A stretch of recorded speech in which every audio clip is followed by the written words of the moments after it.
Ще ми кажеш ли как се казваш и на колко години си? Казвам се Лазар и съм на 5 години. Кой е измислил игрите? Децата и аз. Как си представяш игрите навън? Фърш балони във вятъра. Ти знаеш ли какво е това нещо дехидратацията? Като няма никъде вода и човекът не може да се сипе. А знаеш ли дали има нещо общо с животните или рибите?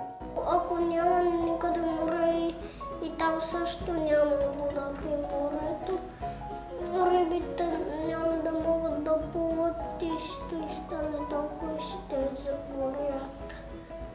Би ли помолил мама или татко за помощ? Не, А как би се справил ти? с Батман.